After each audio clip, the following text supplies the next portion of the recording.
नमस्कार साथियों, स्वागत है आपका गोल मंत्र एकेडमी के परिवार में। आज जो टॉपिक होगा, जो धर्म चल रहा है, जैन धर्म हो चुका है, आपका बौद्ध धर्म हो चुका है, उसी के आगे क्रम में हम लोग आज पढ़ेंगे शैव धर्म के बारे में पढ़ेंगे। उसके बाद शाक्त धर्म के बारे में पढ़ेंगे और फिर क्या भागवत धर्म के बारे में पढ़ेंगे। तो ये छोटे छोटे आपके धर्म है, इसलिए क्या तीनों धर्मों को एक साथ हम बता रहे हैं। और इनमें से जो आपका ये भागवत धर्म है, तो कुछ पॉइंट यहाँ पे लिखे हुए हैं और कुछ हम जो है कल आपको बताएंगे। कल भागवत धर्म प्लस पारसी धर्म को एक साथ आपको बताएंगे।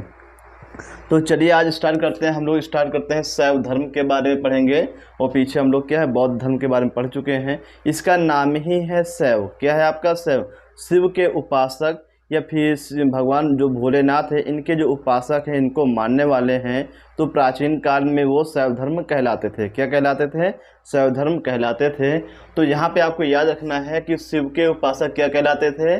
शैव धर्म के अनुयायी कहलाते थे। क्या कहलाते थे?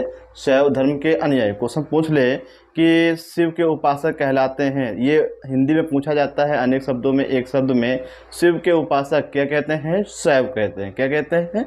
शैव कहते हैं। और शिव का अर्थ क्या होता है? शुभ होता है, कल्याण होता है, मंगल होता है। तो शिव का जो शाब्दिक अर्थ बताया गया है, कल्याण होता है, शुभ होता है और मंगल होता है। ये शिव के शाब्दिक अर्थ बताए गए हैं।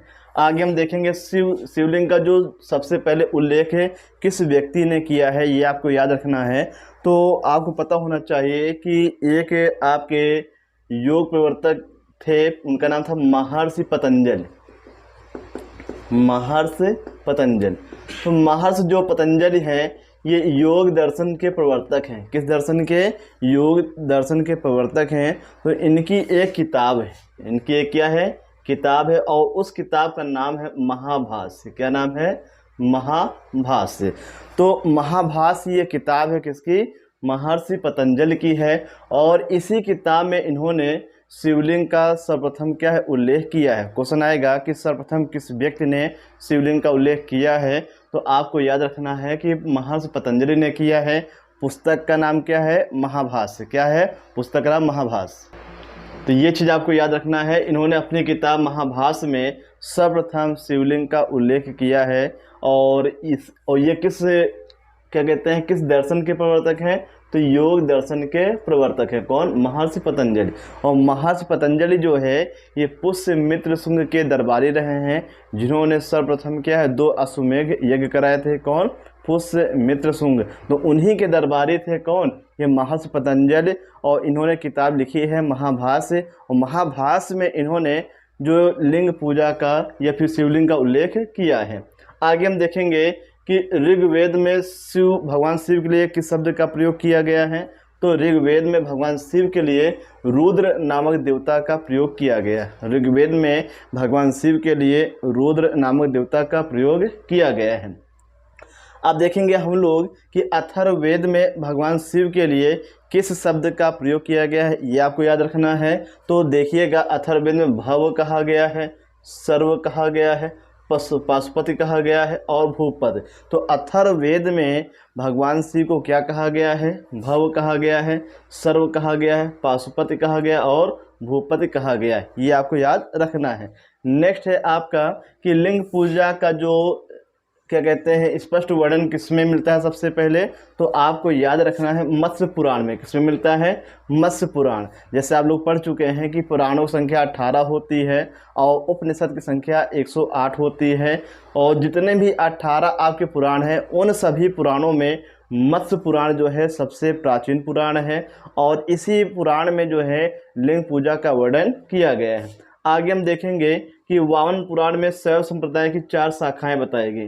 वामन पुराण में शैव संप्रदाय की क्या है? 4 शाखाएं बताई गई। कहने का मतलब है कि जो शैव धर्म के अनुयायी रहे हैं स्टार्टिंग में, तो पहले एक था, फिर उसमें भी क्या अलग अलग शाखाएं आपकी ये बट गई हैं। तो पहली है आपकी पाशुपत है, दूसरा कापालिक है, तीसरा कालामुख है और चौथा क्या? लिंगायत अथवा वीरशैव। लिंगायत अथवा वीरशैव।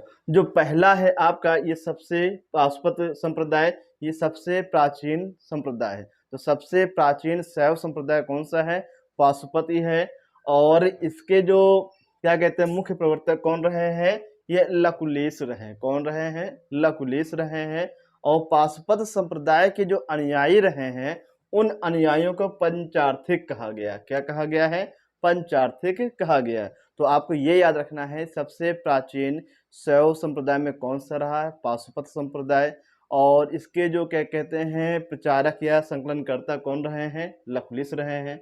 और इस संप्रदाय के अनुयायी क्या कहलाए? ये पंचार्थिक कहलाए। जैसे आपने देखा होगा नेपाल के काठमांडू शहर में क्या है आपका? पाशुपतिनाथ मंदिर। क्या आपका? पाशुपतिनाथ मंदिर। ये कहाँ पे आपका? ये काठमांडू में है। तो आपको याद रखना है कि पाशुपत जो मंदिर है ये काठमांडू नेपाल में है। कहाँ पे है? नेपाल में है। इसका संबंध किससे है? तो इसका संबंध भोलेनाथ से है या फिर भगवान शिव से है। और इनके अनुयायियों के क्या कहा गया है? शैव धर्म कहा गया है।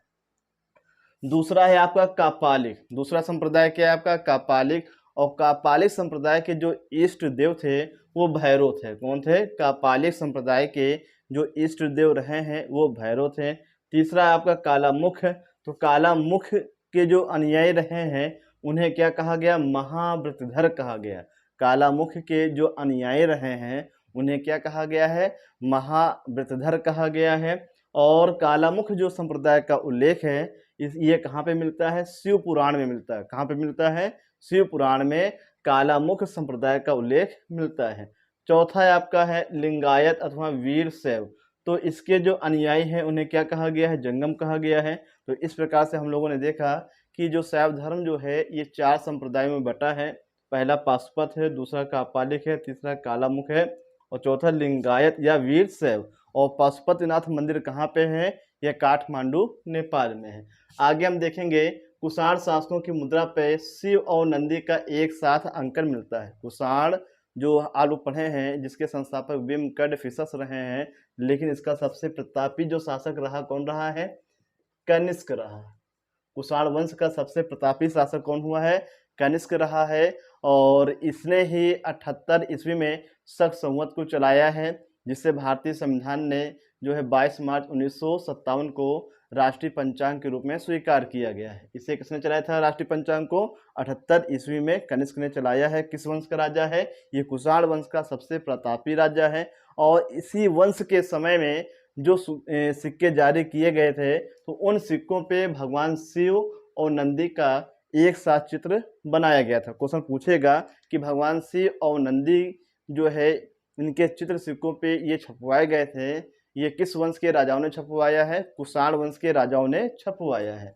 आगे हम देखेंगे, ये मोस्ट इंपॉर्टेंट है, राज राजेश्वर मंदिर या फिर बृहदेश्वर मंदिर। ये आपका तंजौर में, कहाँ पे है? तंजौर तमिलनाडु। तो राज राजेश्वर मंदिर, इसे बृहदेश्वर मंदिर भी कहते हैं और ये कहाँ पे है? तंजौर तमिलनाडु में है। किसने बनवाया है? राज प्रथम ने। तो राज राजेश्वर मंदिर या फिर क्या कह सकते हैं बृहदेश्वर मंदिर, ये बनवाया गया है राज प्रथम के द्वारा। और ये जो शासक हैं किस वंश के हैं? चोल वंश के हैं। किस वंश के हैं? चोल वंश के हैं। तो आप लोग इतिहास में आगे हम लोग पढ़ेंगे कि जो संगम युग होता है इसमें 3 वंश होते हैं, चोल होता है, चेर होता है, पांड होता है। तो चेर का जो प्रतीक चिन्ह क्या है? वो धनुष है। चोल का क्या है? बाघ है। पांड का क्या है? मछली है। तो चेर का धनुष है। चेर वंश का प्रतीक चिन्ह क्या है? धनुष है। चोल वंश का प्रतीक चिन्ह बाघ है। पांडवंश का प्रतीक चिन्ह क्या है? मछली है। तो ये भी पॉइंट आपको याद रखना है। और उन्हीं में से जिनका प्रतीक चिन्ह क्या बाघ रहा है उन्होंने ही भगवान शिव का जो है मंदिर बनवाया है। उस मंदिर का नाम क्या है? राज राजेश्वर मंदिर। इसे बृहदेश्वर मंदिर भी कहते हैं। क्या कहते हैं? बृहदेश्वर मंदिर भी कहते हैं। ये चोल वंश के राजा होते हैं राज प्रथम। तो राज प्रथम ने ही क्या है? ये बृहदेश्वर मंदिर का निर्माण करवाया है। आगे हम देखेंगे एलोरा के प्रसिद्ध कैलाश मंदिर। तो एलोरा के जो प्रसिद्ध कैलाश मंदिर, तो पहले आपको ये याद रखना है, इसको बनाया है कृष्ण प्रथम ने बनाया। किसने बनाया है? कृष्ण प्रथम ने बनवाया है। ये किस वंश के राजा हैं? ये राष्ट्रकूट वंश के राजा। किस वंश के राजा हैं? ये राष्ट्रकूट वंश के राजा हैं। और ये मंदिर जो है कहाँ पे है? महाराष्ट्र में है। तो 3 पॉइंट आपको याद रखना है कि एलोरा के जो मंदिर है इसका निर्माण जो है किस वंश के राजाओं ने कराया है? तो राष्ट्रकूट वंश के राजाओं ने कराया है। राजा का नाम क्या था? कृष्ण प्रथम था। वर्तमान समय में ये किस राज्य में है? महाराष्ट्र में है। तो 3 चीज़ें आपको याद रखना है कि एलोरा के प्रसिद्ध जो कैलाश मंदिर है ये वर्तमान में महाराष्ट्र में है। राष्ट्रकूट वंश के राजा कृष्ण प्रथम होते हैं, तो उन्होंने ही इस मंदिर को बनवाया है। तो इस प्रकार से हम लोगों ने देखा कि शैव धर्म मेरा कंप्लीट हो गया है। अब इसके बाद हम चलेंगे शाक्त धर्म। क्या है आपका? शाक्त धर्म। तो इससे भी ज़्यादा पॉइंट आपके नहीं बनते हैं, केवल 2 पॉइंट आपको याद रखना है कि शाक्त धर्म के जो लोग होते थे किसकी उपासना करते थे? तो शाक्त धर्म के लोग माँ दुर्गा और माँ काली की उपासना करते थे। क्वेश्चन अगर आज से आ जाए कि माँ दुर्गा के उपासक या फिर माँ काली के उपासक कहलाते थे, क्या कहलाते हैं? तो शाक्त धर्म के अनुयायी। तो शाक्त धर्म के अनुयायी माँ दुर्गा और माँ काली की उपासना करते थे। आगे हम देखेंगे कि माँ दुर्गा का जो सर्वप्रथम जो उल्लेख है ये किसमें मिलता है? मार्कंडेय पुराण में। तो मार्कंडेय पुराण में माँ दुर्गा का सर्वप्रथम उल्लेख मिलता है। क्वेश्चन ये भी आएगा कि माँ दुर्गा का जो उल्लेख है किस पुराण में मिलता है? तो उस पुराण का नाम है मार्कंडेय पुराण। क्या नाम है? मार्कंडेय पुराण। जैसे अभी आपने क्या पढ़ा कि लिंग पूजा का वर्णन कहाँ पे मिलता है? मत्स्य पुराण में। और माँ दुर्गा का जो उल्लेख है ये हमको मिलता है किसमें? मार्कंडेय पुराण में। आगे हम देखेंगे वैष्णव धर्म के बारे में। वैष्णव धर्म, और इसे ही क्या कहते हैं? भागवत धर्म कहते हैं। चाहे वैष्णव धर्म कहिए चाहे भागवत धर्म कहिए, दोनों का अर्थ एक ही है। तो यह हम देखेंगे इसके जो संस्थापक हैं वासुदेव कृष्ण है। तो वैष्णव धर्म के जो संस्थापक हैं ये वासुदेव श्री कृष्ण जी हैं। और ये जो है किस कुल के नेता होते हैं या किस कुल के राजा होते हैं? तो वृष्णिवंशी यादव कुल के नेता होते हैं। ये क्या होते हैं? वृष्णिवंशी यादव कुल के नेता होते हैं। इनका जन्म आप लोग जानते होंगे गोकुल में होता है। इनका जन्म कहाँ? मथुरा में होता है फिर, लेकिन इनका जो लालन पालन कहाँ पे होता है? ये गोकुल में होता है। तो इनका जो निवास स्थान जो है ये मथुरा होता है।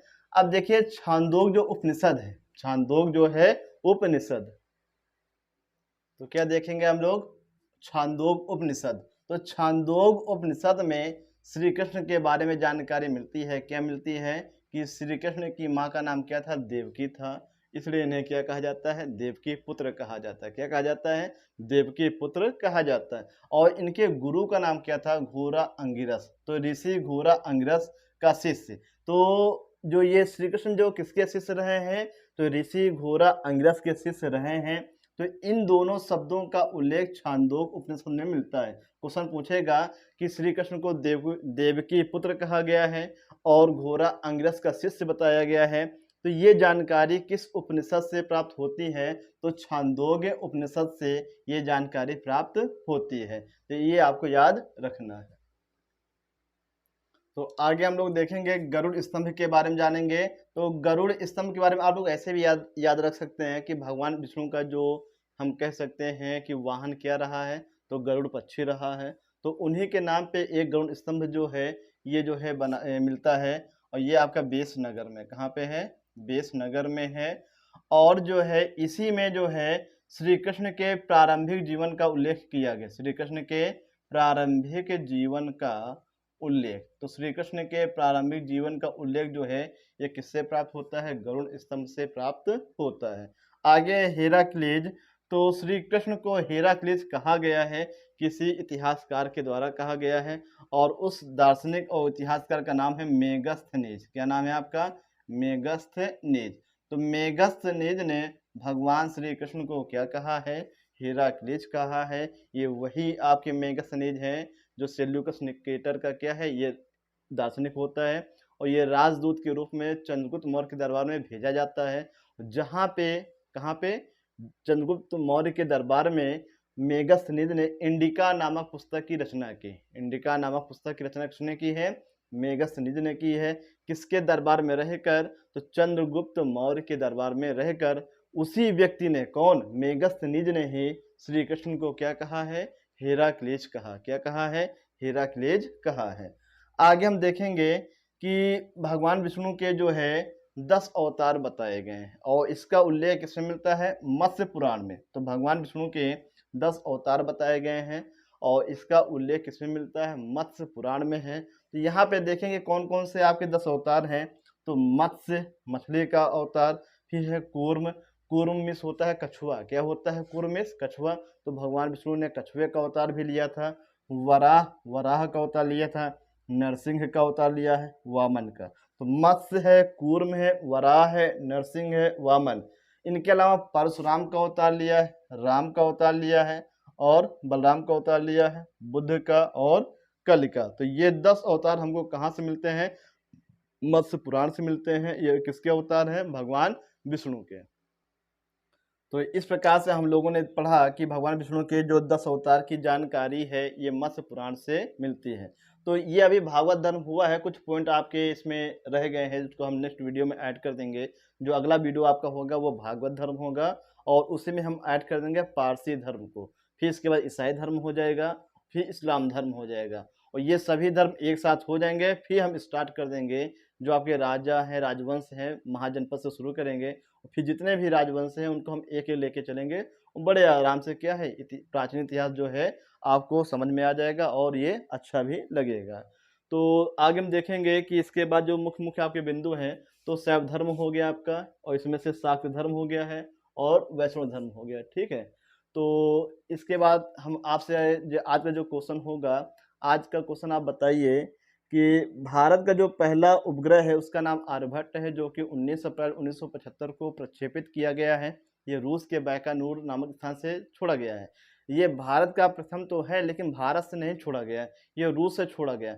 तो आज का ये क्वेश्चन है कि भारत से प्रक्षेपित होने वाला, भारत से प्रक्षेपित होने वाला भारत के स्थान से ही जो पहला आपका जो है क्या कहते हैं उपग्रह प्रक्षेपण है, उसका नाम क्या है? फिर से सुनिए, भारत से प्रक्षेपित होने वाला भारत का प्रथम उपग्रह कौन सा है? इसका जवाब आपको कमेंट सेक्शन में लिख के बताना है। और आपको आर्यभट्ट इसका आंसर नहीं होगा फिर भी बता दें, आर्यभट्ट भारत का जरूर है, लेकिन भारत से प्रक्षेपित नहीं हुआ है। ये रूस के बैकानूर से प्रक्षेपित किया गया है 19 अप्रैल 1975 को। लेकिन मेरा क्वेश्चन है, भारत से प्रक्षेपित होने वाला भारत का जो पहला जो उपग्रह है उसका नाम क्या है, और ये किस वर्ष जो है प्रक्षेपित किया गया है? इसका जवाब आपको कमेंट सेक्शन में लिख के बताना। धन्यवाद। जय हिंद, जय भारत।